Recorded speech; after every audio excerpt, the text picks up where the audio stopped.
Сәлеметсіздер ме, құрметті көрермендер. Мен аты-жөнім Еркен Фатима, және біз бүгін Тұрсын Сұлтановтың кітабын негізге ала отырып, Қазақ хандығының құрылуы жайлы талқылаймыз. Ең алдымен мен өзім тобымдағы мүшелерді таныстырғым келеді. Алинур баяндаушы, талдаушы Абубакыр, зерттеуші Аният, сыншы Алидар және қорытындылаушы Дарын. Және мен модератор болып келемін. Қазақ хандығы құрылмас бұрын ең алдында көптеген факторлар әсер еткен болатын. Яғни бұлар тарихи факторларға түсінген болатындай. 15 ғасырдың екінші ширегінде шығыс Қыпшақ аумағында Шибан әулеті билікке құлағаннан кейін қазақ хандығының құрылуына басты себепті факторлар әсер еткен болатын. Оны жақсырақ түсіну үшін Шыңғыс ханның ұрпақтарына оралуымыз қажет. Шыңғыс хан 1227 жылы дүниеден өткеннен кейін ол өз билігін артында қалдырған 4 бала мұрасын мұра етіп қалдырған болатын. Және сол қалдырған мұрасын балалар одан әрі жалғастыра берген, яғни олар Евразия бөлігінде одан әрі шапқыншылығын жалғастыра бастаған. Айтатын кететін болса, 1227 жылы дүниеден өткеннен кейін Шыңғыс хан оның 4 балалары Евразия бөлігін танымастай өзгерген болатын. Және де соның аралығында басқа мемлекеттердің құрылуы және солардың ыдырауы қазақ хандығының құрылуына әсер еткен болатын. Мұхаммед Хайдар Дулатидің тарихи рашиди еңбегінің қазақ ханының басынан бастап соңына дейін көп ақпарат сол еңбектен алынған болатын. Ең басында екі сұлтанымыз Әбілхайыр хандығынан бөлініп, Есен Бұғаны бөліп берген жеріне, яғни Шу бойындағы Қозыбасы деген аумағында сол жерге көшіп, өз мемлекеттерін құрған болатын. Яғни 1465 жылы қазақ хандығы сол жылы құрылып, гүлдене бастаған болатын. Сол екі сұлтан көмек арқасында қазіргі таңда осылай салтын өмір сүріп жатырмыз. Қазақ ханның құрылуынан бастап, яғни 1465 жылдан бастап, оның аяғына дейін, яғни ол 1847 жылға дейін аралығында ортасында көптеген қызықты оқиғалар орын алған болатын. Мысал алатын болсақ, Хақназар мен Абдуллах арасындағы шайқас, моңғол жоңғар шапқыншылығы қазақ хандығына қарай шапқыншылығы, және сондай сияқты қызықты оқиғалар, шайқастар орын алған болатын. Және де экономикалық және ішкі факторлық, сыртқы факторлық саясаттарын орын алған болатын. Автордың басты ұстанымы ол қазақ хандығының бір сәтте немесе бір уақытта құрылған деген көзқараспен келіспеу.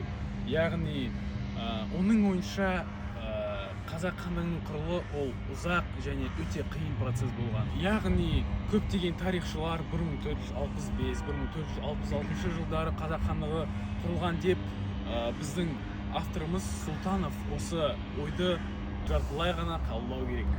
Ол Керей мен Жәнібек көтерілген, яғни қазақтардың бастарын қосылған нәрсе ол бір сәтте істелінген құбылыс емес, ол бірнеше жылдар бойы істелінген нәрсе болып табылады деп өз көзқарасын осы кітапта айтып, оны дәлелдеген.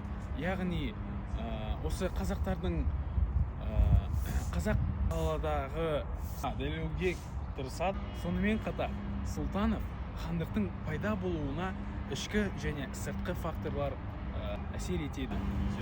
Менің ойымша бұл Тұрсын Сұлтановтың пікірі өте орынды деп санаймын, себебі ең біріншіден ол тарихқа тек бір дата бойынша ғана қарамау, яғни тарихтың ол тереңірекке қарауға деп өз ойын айтады.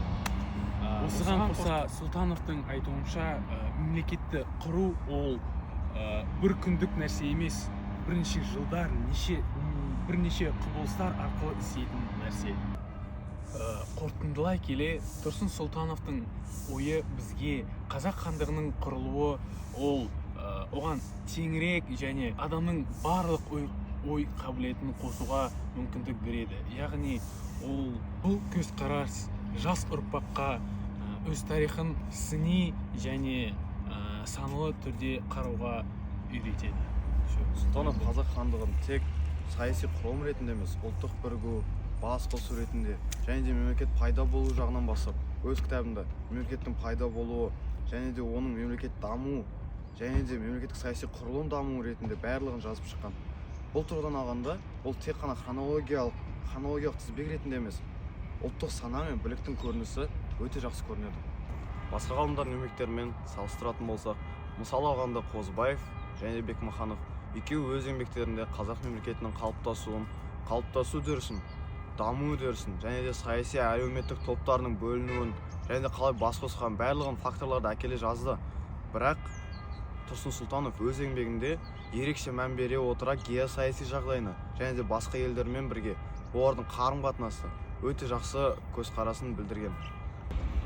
Сонымен қатар автор Дешті Қыпшақ және Орта Азия аумағындағы тарихи үдерістерді жақсы түсіндіре білді.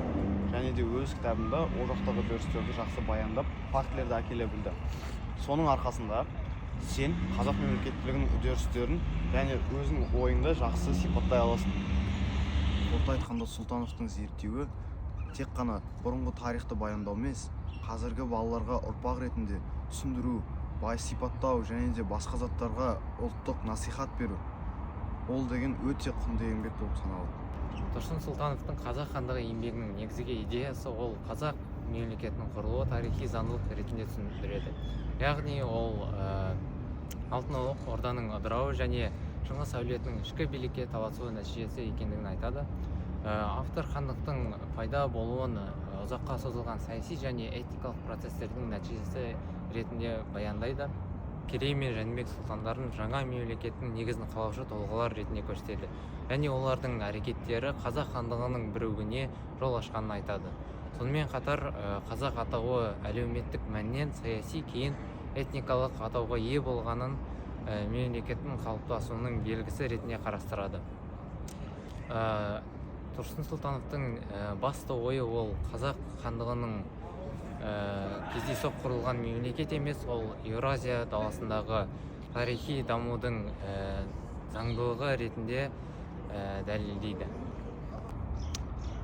Автордың зерттеу тәсіліне келетін болсақ, Тұрсын Сұлтанов өз еңбегінде тарихи генетикалық тәсілді қолданады.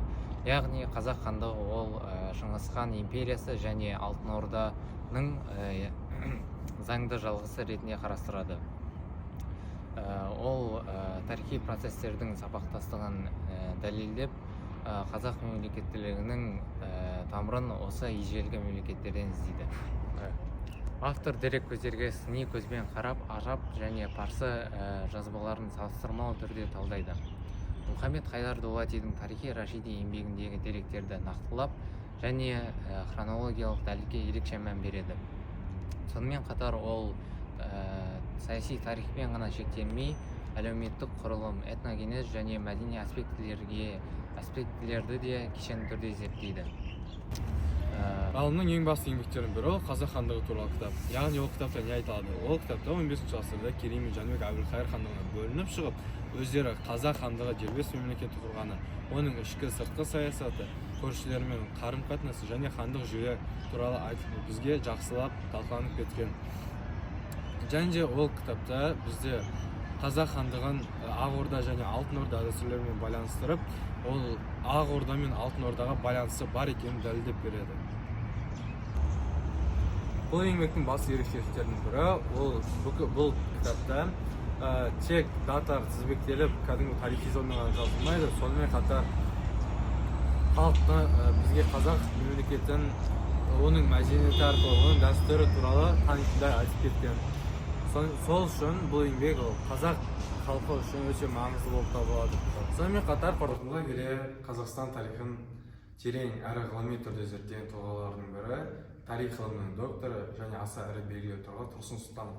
Тұрсын Сұлтанов түркі елдерінің этногенезін зерттеген және оның арасында қазақ халқының саяси және мемлекеттік дамуын зерттеген адамдар ғалымдардың қатарының арасында ең алдыңғы сатыларда тұрған адам.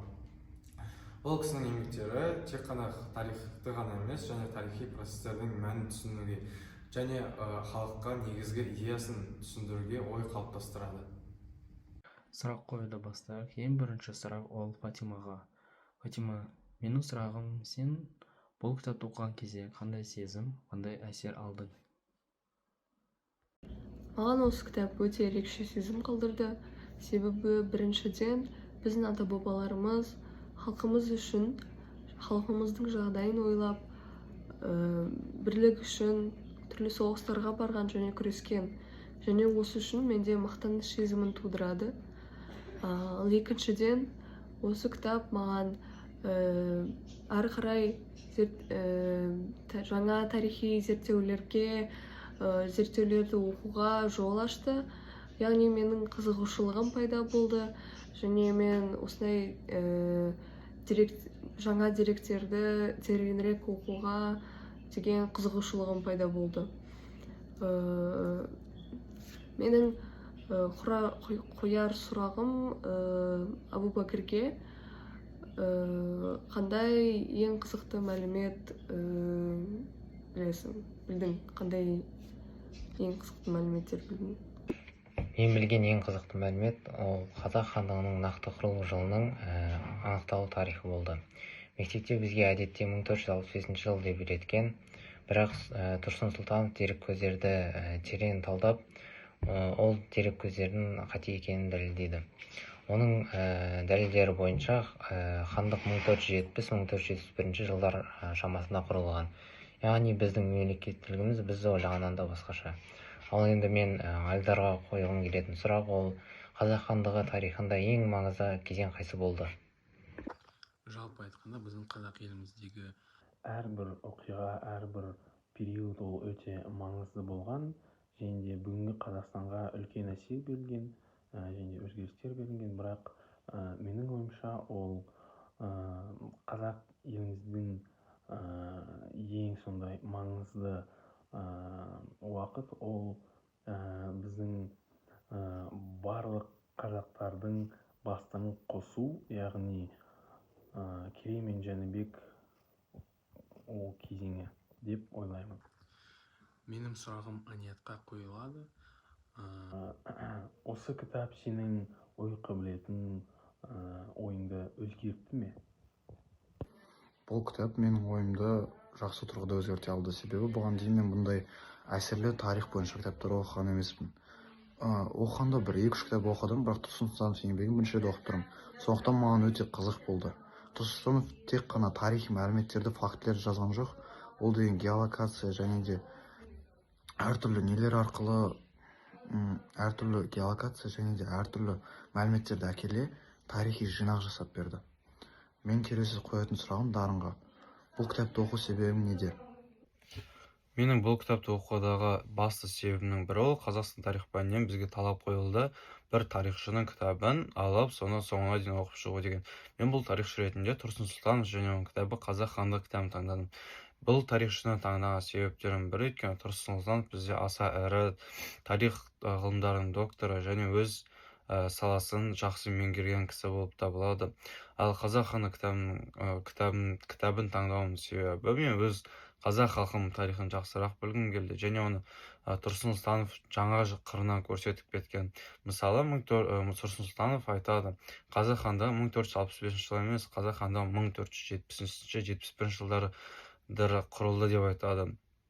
Яғни ол өз сөздерін дәлелдеп, нақты тиянақты бәрін жазып кеткен. Және ол кісінің кітабы бізде өте қысқа, олай қысқа емес, бірақ жаңадан бастап өз тарихын тез меңгергісі келген адамдар үшін өте қолайлы кітап деп ойлаймын. Өйткені ол кітапта бар жоғы 160 бет және ең басты деректердің бәрі нақты тиянақты түрде жазылған.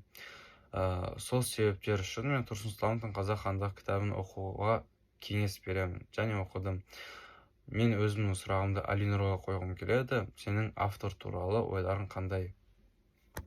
Бұл сұраққа жауап кететін болсақ, Тұрсын Сұлтанов бұл тарих ғылымдарының докторы, профессор, шығыстанушы ғалым.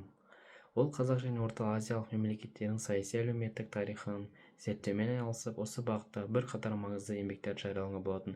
Және біз айтып отқан кітап бұл Қазақ хандығы құрылған туралы кітап. Бұл кітапта ол өз оқырмандары қазақ хандығының құрылуы, яғни басынан бастап, оның аяғына дейін қалай құрылды, өте анық, өте қарапайым тілде жеткізген болатын. Егер бұны басқа кітаптармен салыстыратын болса, бұл кітап менің ойымша өте ерекше, себебі Тұрсын Сұлтанов бұл кітаптың мазмұнын, яғни қазақ хандығының құрылуын басына соңына дейін өте қарапайым сөздермен бастаушының оқушысын өзі түсінетіндей жеткізген болатын. Сондықтан сол автор өте қарапайым түрде жеткізген болатын. Өзіме 1-ден 5-ке дейін балл беретін болсам, мен өзіме 4 балл қояр едім, себебі Мен кітапта негізі мазмұнын анық жеткіздім, бірақ енді уақыт аз болғандықтан сол уақытқа сай жеткізген болатым. Ал негізі бұл кітапты оқып, өте идеясын анық, қысқа түрінде жақсы жеткізген болатым. Бірақ енді ең басты қателігім ол сөздік қорым арасында дұрыс жетпеуі. Мен өзімнің топтық жұмысымды 4 балға бағалайтын едім. Себебі менің ойымша мен жететіндей мәлімет алып келе алмадым, және де сөйлеу манерам баяу болды. Мен өзімнің еңбегіме және мазмұн айтқаныма қарай өзіме 5-тен 4 деген баға қоямын. Мен өзіме 3 немесе 4 деген баға қоямын. Себебі мен жеткіліксіз мәліметтер айттым және жеткіліксіз жұмыс жасадым деп ойлаймын. Мен өз-өзіне 5-тен 4 балды қоямын, себебі ең біріншіден менің ойым жақсы болса да, менің ойым түсінікті болса да, маған осы ойды дұрыс сөзбен беруге кішкене қазақ тілім кедергі жасайды, яғни мен өз ойымды нақты сөздермен айта алмадым. Бірақ та осыған қоса мен монтаж істеген видеоны выгрузка жасағанмын, сондықтан мен өз-өзіме 4 балл қоямын. Ал баға жағына келсек, мен өзімді 5 балдың 4-еуіне бағалаймын, себебі мен қорытындылаушы ретінде тек қана жақсы айттым деп ойлаймын, ал мен өте жақсы айтқым келген. Және өз ойымды созып жіберудің кесірінен кейбір ойларым түсініксіз болып қалды деп ойлаймын.